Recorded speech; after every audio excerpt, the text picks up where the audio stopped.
जय हो। विनीत जय हो में आपका स्वागत है। आज हम लोग बात करने वाले हैं एक ऐसे बिंदु की जो इस समय पूरे विश्व में चर्चा का विषय बना हुआ है। जी हाँ, आज मैं बात करूंगा रूस द्वारा किए गए आक्रमण की। रूस ने यूक्रेन पर आक्रमण कर दिया है। परिस्थितियां यूक्रेन में बहुत खराब है। पूरी विश्व बिरादरी परेशान है। लेकिन क्या इसके कारण रहे और कौन कौन से मुख्य चरित्र हैं या पात्र हैं जिनके कारण ये सब कुछ हुआ। सबसे पहले हम बात करेंगे रूस के राष्ट्रपति और यूक्रेन के राष्ट्रपति के बारे में। जी हाँ, रूस के राष्ट्रपति व्लादिमीर पुतिन एक ऐसे व्यक्ति हैं जो केजीबी में रहे हैं। बहुत तेज दिमाग वाले व्यक्ति हैं, बहुत अच्छी योजनाएं बनाते हैं। जबकि दूसरी तरफ यूक्रेन एक ऐसे राष्ट्रपति को अपने पास रखे हुए है जो एक्टर है, बहुत अच्छे कॉमेडियन है। आप जान के अचंभित होंगे कि जेलेंस्की की मूवीज रसिया में भी बहुत लोकप्रिय होती है। लेकिन शायद इस पूरे वातावरण में, इस पूरे युद्ध में राष्ट्रपति रहते हुए वो ये समझ नहीं पाए कि यहां सब कुछ स्क्रिप्टेड नहीं है, यहां वास्तविकता है। ये फिल्मी युद्ध नहीं है, ये वास्तविक युद्ध है। और वो ये भूल गए कि व्यक्ति वही युद्ध लड़ सकता है जिस युद्ध को जीतने की उसमें ताकत हो। ये पूरा घटना चक्र हमें ये बताने के लिए पर्याप्त है कि हम याद रखें, हम सामने वाले को आंकें और अपने आप को आंकें। ये जान लें कि हमारी ताकत क्या है, हम सामने वाले के सामने कहां ठहरते हैं। यदि हमने इसका सही सही आकलन न किया तो हालत वही होगी जो यूक्रेन की हो रही है। सामान्य परिवारों में आपने देखा होगा, अपने मोहल्ले में, गांव में, हर जगह देखा होगा, बहुत सारे लोग ऐसे मिल जाएंगे। आप चिंता मत करिए, मैं आपके साथ हूं, जो होगा देखा जाएगा, मारो इसे। यहां भी हम इस बात का ख्याल रखते हैं कि सामने वाले की ताकत क्या है। ऐसा तो नहीं है वो हमें मार मार के परेशान कर दे और हम कुछ न बिगाड़ पाए। बिल्कुल यही हालत इस समय यूक्रेन की कर दी है रूस ने। संयुक्त राष्ट्र संघ, नाटो, ये जितने भी देश हैं ये सब चुपचाप सब कुछ देख रहे हैं। पहले मैं बात करना चाहूंगा संयुक्त राष्ट्र संघ की। संयुक्त राष्ट्र संघ 24 अक्टूबर 1945 को बना। कुछ दिन पहले ही हमारे देश के प्रधानमंत्री नरेंद्र मोदी जी ने यह कहा था कि एक ऐसी संस्था है जो वर्तमान में अपनी उपयोगिता खो चुकी है। क्यों कहा था, जरा समझें। संयुक्त राष्ट्र की स्थापना इसलिए की गई थी कि संयुक्त राष्ट्र पूरे विश्व में शांति कायम रखेगा, लोगों की, मानवता की रक्षा करेगा। लेकिन ऐसा करने में संयुक्त राष्ट्र आज तक विफल ही रहा है। कैसे? 1948 में इजराइल और फिलिस्तीन संघर्ष हुआ। संयुक्त राष्ट्र सो रहा था, कोई इंटरव्यू नहीं किया। 1990 में सोमालिया में क्या हुआ आपको पता है। 1994 में सोमालिया में लगभग 8 लाख लोग मारे गए, तब भी कुछ नहीं किया। 1995 में सरबेनिसा हिंसा हुई, आपको पता है, संयुक्त राष्ट्र सो रहा था। 2003 में इराक हुआ, 2011 में सीरिया हुआ, 2017 में रोहिंग्या मामला आया चाइना का, चाइना के जस्ट पड़ोस में म्यांमार का। थोड़ा आगे बढ़े, 2020 आर्मेनिया अजरबैजान का युद्ध हुआ। और इस समय जो चल रहा है आपको पता ही है, रूस आक्रमण कर रहा है यूक्रेन पर। संयुक्त राष्ट्र करता क्या है? निंदा। हम इसकी घोर निंदा करते हैं। जरा सोचें, केवल निंदा करने से काम चल जाएगा? पूरे विश्व को नियंत्रित करने वाली एक संस्था बनाई गई, 5 सबसे ताकतवर देशों को वीटो पावर्स दिए गए, संयुक्त राष्ट्र सुरक्षा परिषद बनाई गई। उद्देश्य ये था कि यदि कोई दबा कुचला देश, जिसके पास हथियार नहीं होंगे, जिसके पास समस्याएं होंगी, वो भी अपनी बात जाकर, गरीब से गरीब देश अपनी बात जाकर उस मंच पर रख सकता है और विश्व बिरादरी उसे सुनेगी। लेकिन क्या ऐसा हो पा रहा है? बहुत सारे ग्रुप और बन गए, कहीं G20 होता है, कहीं G7 होता है, G8 था, फिर रूस हटा दिया गया, G7 बन गया, नाटो बन गया, बहुत सारे देश बन गए, बहुत सारे समूह बन गए।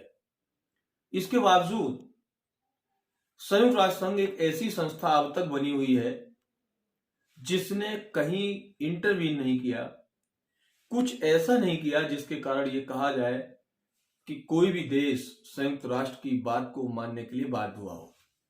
जो 5 सबसे शक्तिशाली देश हैं, किसी भी देश की क्या हालत है उसके लिए कोई भी प्रस्ताव लाया जाए, वो जो 5 सबसे शक्तिशाली देश हैं वो वीटो कर देंगे। अपनी सहूलियत के हिसाब से, अपनी जरूरत के हिसाब से, अपने उद्देश्यों की पूर्ति के लिए इस संस्था का उपयोग किया जा रहा है। आज ही संयुक्त राष्ट्र संघ में एक प्रस्ताव पेश होने वाला है जिसमें प्रयास किया जाएगा कि रूस को संयुक्त राष्ट्र संघ से बाहर कर दिया जाए। सबको पता है कि रूस भी संयुक्त राष्ट्र संघ का मेंबर है और वीटो पावर रखता है। रूस स्वयं वीटो कर देगा, चाइना उसके पक्ष में आ जाएगा, कुछ नहीं होना। परिस्थिति ये बन गई है, रूस इतनी बुरी तरह से आक्रमण कर रहा है कि वहां की आम जनता भी अब त्राही त्राही करने लगी। कीव को चारों तरफ से घेर रखा है, गोलीबारी हो रही है।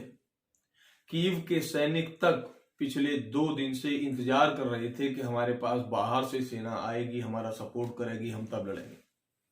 आप विचार करें, 2 लाख की सेना है, यूक्रेन के पास 2 लाख की सेना है, और 2 लाख की सेना के साथ यदि वो पहले क्षण से ही अपने को सुरक्षित करने के प्रयास करता तो जो हालत अभी हो गई है ये ना होती।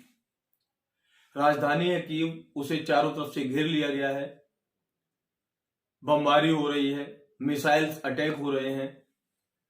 अब जाके वहां के गृह मंत्री ने यह आदेश दिया है कि हथियार आम जनता को बांट दिए जाएं और अब जनता भी युद्ध करेगी। और अब तक हो क्या रहा है? नाटो कंट्रीज चिल्ला चिल्ला कर निंदा कर रही हैं। अमेरिका जो नाटो का हेड है वो क्या कर रहा है? वो भी सिर्फ और सिर्फ निंदा कर रहा है और कुछ प्रतिबंध लगा रहा है। एक ऐसा देश जो 2014 में यूक्रेन के एक हिस्से क्रीमिया को हड़प चुका है, तब से ही उस पर प्रतिबंध है। आप और प्रतिबंध लगा भी देंगे तो उसका क्या बिगड़ना है? इस मानसिकता के साथ ही वो आगे बढ़ा है कि प्रतिबंध हमारे ऊपर लगाए जाएंगे। अब समय बदल रहा है, वर्ल्ड ऑर्डर चेंज हो रहा है। आवश्यकता ये है, कोशिश ये की जानी चाहिए कि इस प्रकार के जो झगड़े हैं उन्हें ताकतवर देश स्वयं इंटरवीन करके रोकें। अन्यथा आने वाले समय में आप देखेंगे कि जो छोटे छोटे देश हैं उनके पड़ोस में जो भी ताकतवर देश होगा वो उन पर कब्जा कर लेगा और कोई कुछ नहीं कर पाएगा। पूरी दुनिया इसी तरीके से बड़े बड़े देशों के द्वारा कब्जा कर ली जाएगी और लोग चिल्लाते रहेंगे, साथ देने वाला कोई नहीं होगा। इस पूरे मामले में भारत का क्या रोल है और क्या होना चाहिए? यदि आप देखें तो कल ही भारत के प्रधानमंत्री नरेंद्र मोदी जी ने रूस के राष्ट्रपति व्लादिमीर पुतिन से फोन पर बात की। उद्देश्य एक था कि वहां हमारे जो हजारों छात्र फंसे हुए हैं उन्हें कैसे भी बाहर निकाला जाए। ठीक है, राष्ट्रहित में जो फैसले होने चाहिए लिए जा रहे हैं, लेकिन बहुत भ्रमित करने वाली, परेशान करने वाली परिस्थितियां हैं। एक तरफ रूस जैसा हमारा दोस्त है जो सदियों से हमारे साथ है। आपको याद होगा 1971 में पाकिस्तान से जब लड़ाई हुई थी तो अमेरिका ने हम लोगों को धमकाने के लिए, डराने के लिए, लड़ाई करने के लिए अपने युद्धपोत भेज दिए थे। पूरी विश्व बिरादरी में हमारे साथ कोई नहीं था, तब रूस ने इंटरवीन किया था, अपना युद्धपोत हम लोगों के सहायता के लिए भेजा था। आज भी भारतीय हथियारों में 60 से लेके 90% तक, बहुत सारी अलग अलग कैटेगरीज हैं, उनमें 60 से लेके 90% तक डिपेंडेंसी रसिया की है। हम रसिया के द्वारा बनाए हुए हथियारों का उपयोग कर रहे हैं।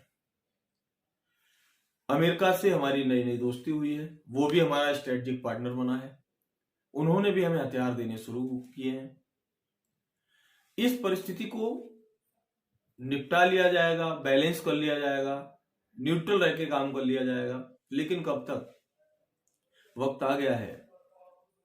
जो देश के प्रधानमंत्री ने बहुत पहले कहा था कि मेक इन इंडिया पर हम जोर देंगे, मेक इन इंडिया की ही जरूरत है। जरा विचार करें, कल जब चाइना हमारे ऊपर आक्रमण करने के लिए आतुर होगा, जैसा वर्ल्ड ऑर्डर बन रहा है, कुछ भी हो सकता है, कभी भी हो सकता है। चाइना पीछे भी प्रयास कर चुका है। अगर कल चाइना ने हमारे ऊपर आक्रमण करने का प्रयास किया तो अमेरिका की क्या हालत है आप देख रहे हैं। वो सपोर्ट में आएगा नहीं आएगा नहीं पता। रूस चुपचाप हो जाएगा, चूंकि रूस और चाइना के बहुत अच्छे संबंध हैं। भारत को वो युद्ध स्वयं लड़ना होगा और हमारे दो तरफ दो पड़ोसी हमारे दुश्मन हैं, इधर चाइना और दूसरी तरफ पाकिस्तान। और एक साथ यदि दोनों ने आक्रमण कर दिया तो क्या होगा। इसलिए आवश्यकता यह है कि इस समय पूरे देश को मिलके, वैज्ञानिकों को मिलके ये प्रयास करना चाहिए कि जो भी हथियार निर्मित हो रहे हैं वो सब भारत में ही बने। इतने सेल्फ रिलायंस हमारे अंदर आ जाए, सेल्फ डिपेंडेंसी हमारे अंदर आ जाए कि यदि युद्ध की स्थिति आती है, युद्ध की नौबत आती है, तो हम किसी के दबाव में ना आए। जरा विचार करें, युद्ध हो रहा हो, हम जीतने की कगार पर हों और उस समय रसिया कह दे कि हम आपको हथियार नहीं दे पाएंगे, अमेरिका कह दे हम आपको हथियार नहीं दे पाएंगे, क्या होगा। ऐसी स्थिति से बचने के लिए, देश को आगे ले जाने के लिए ये आवश्यक है कि हथियारों का निर्माण भारत में ही हो। आपको ये वीडियो कैसा लगा कमेंट करके जरूर बताएं। चैनल को सब्सक्राइब नहीं किया यदि अब तक तो सब्सक्राइब जरूर करें। जय हो।